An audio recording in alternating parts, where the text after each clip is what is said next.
Listen, fresh off the First Take set, which is right next door. Good to see you, buddy. The great Stephen A. Smith. How y'all doing? How are you? Good to I'm see you. good, man. It was 70 degrees in L.A. yesterday. Yes. I get off the plane last night. It's 25. That's by the way, that's a heat wave That over the doesn't last make week. that doesn't make me happy, but I'm here. I'm here. Well, I mean, you're still Hollis Queens tough, though. Always. You know what I mean? Always. But always. you know, when you're in Los Angeles, you can thin out the blood. Great to see It's you. a little bit different. Hey, this place is incredible. It is. I mean, yes. Yeah. for us to hang out here all week long, Right.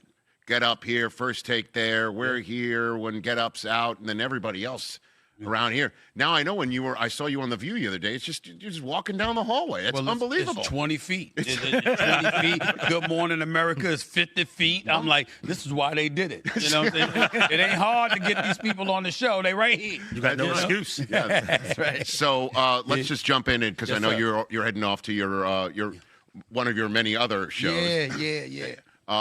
The best team in the National Football League, in your opinion, entering the final 4 weeks of the season is?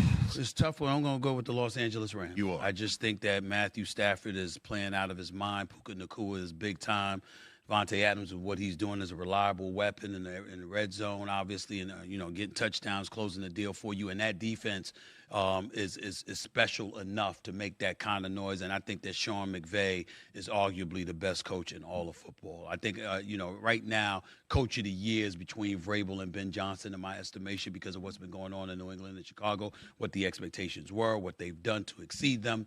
But Sean McVay is just a steady hand. And I found myself actually fantasizing.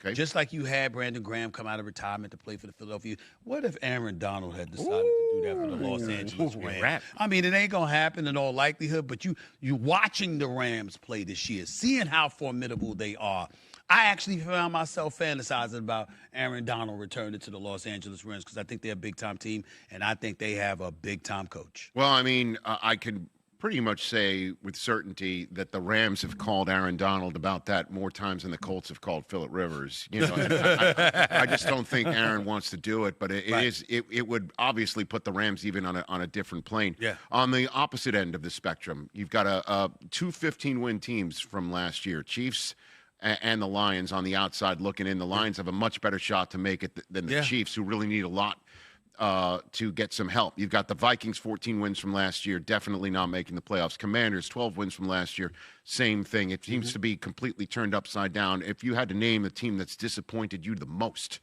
this season, I gave you a little bit of a platter there. I would say it's the Baltimore Ravens. I mean, I expected a hell of a lot more from the Baltimore Ravens. I can't believe what I'm seeing from them. I mean, you've got Lamar Jackson, you've got Derrick Henry, you've got Zay Flowers and Bateman and these boys. You've got Andrews as a tight end. You've got Likely. You're looking at these guys and like, what the hell is going on? Where's the signature defense? Where's the signature toughness? You always knew it was going to be a war with the Baltimore Ravens and they'd win more than they'd lose. And now you don't see that. You're seeing an offensive coordinator that's forgetting half the time that Derrick Henry's his running back.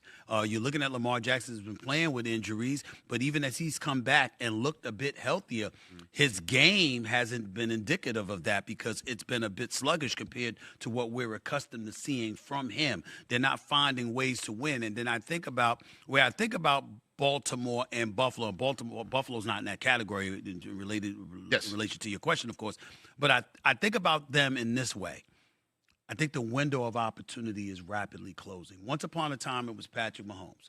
And then we looked at Josh Allen with Lamar Jackson. Who's going to knock him off his pedestal? Right. Which one of y'all are going to get it done? Because you got to get it done. And it was a 3-horse race.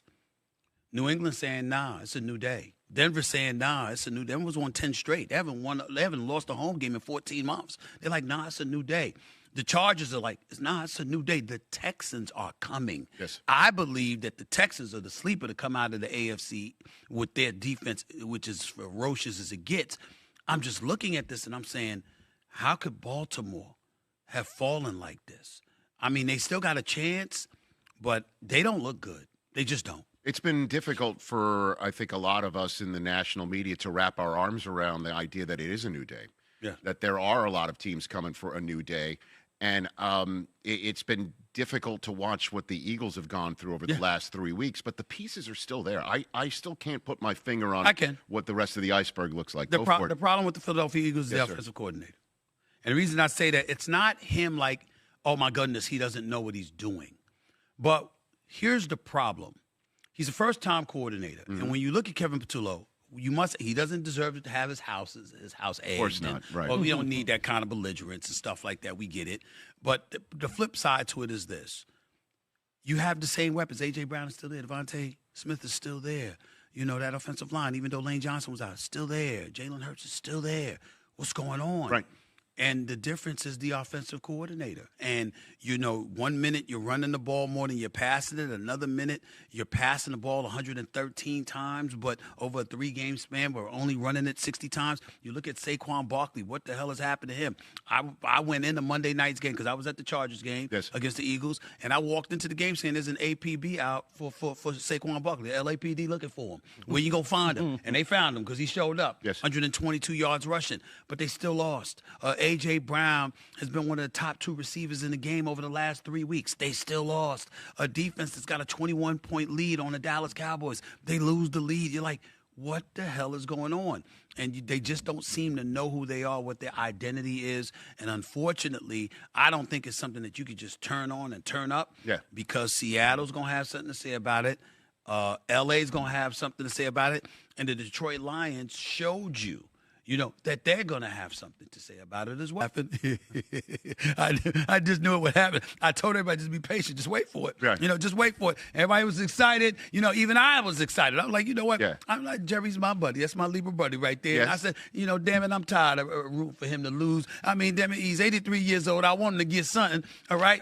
But when they lost, when they ended up going to Detroit and getting romped like that, I just laughed at myself because I kept telling everybody, be patient.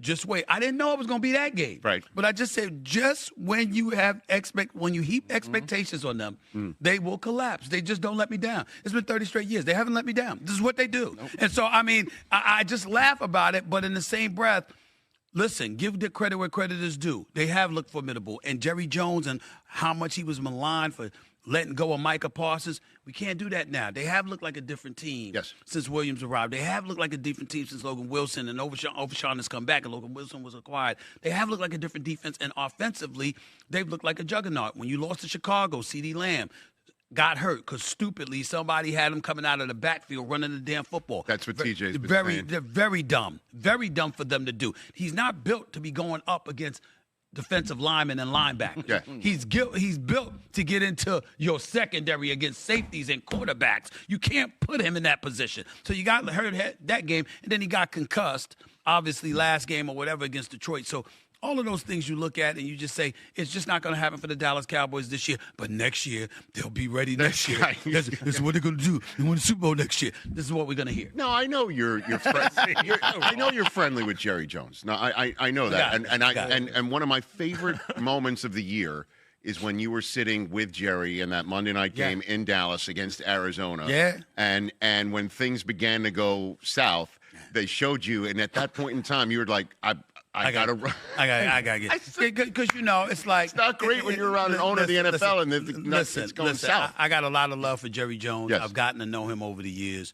You know, through the playmaking and so many others. There's so much good that he's done that he doesn't get recognized for, and I really, really do have a lot of love for him. And I was recently honored by Nancy Lieberman's foundation, and Jerry Jones was a surprise presenter of the Lifetime Achievement Award, and he did that for me, and I had no idea it was going to be him, and I was real touched by that as well. So fast forward to a few weeks later, and here we are. I'm a part of Monday Night Countdown for that particular week because I do several Monday Night Countdowns a year with the NFL now, and so I'm there, and Jerry Jones like, come on up to the suite. And so I said, I got to come up there and see him. He's invited me. I got to come up there and see him. Yes. So I get up to the suite, and then one touchdown gets scored, one turnover happens, and I'm like this. I'm gonna get on out of here.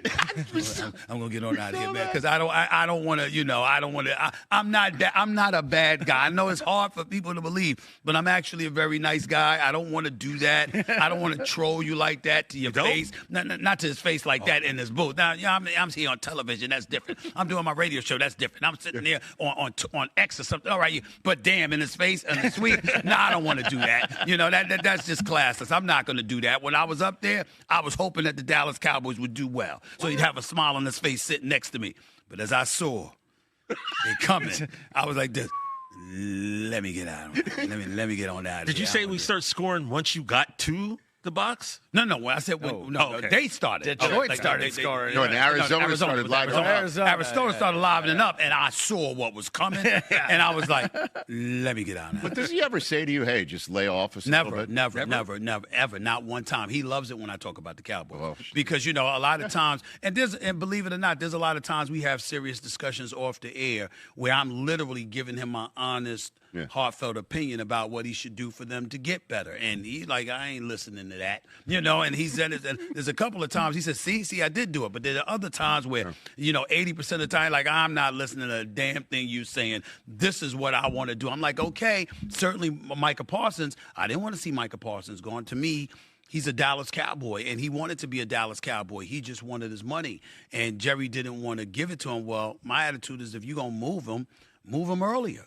Why are you waiting until right before the season begins and trading him for 2 late first-round picks? You could have got more than that and Kenny Clark for Micah Parsons. Yeah. So a lot of times Jerry's stubbornness, his procrastination gets in the way, but it's my vitriol. I shouldn't say vitriol, but the way I like to troll Cowboys is because of their fans.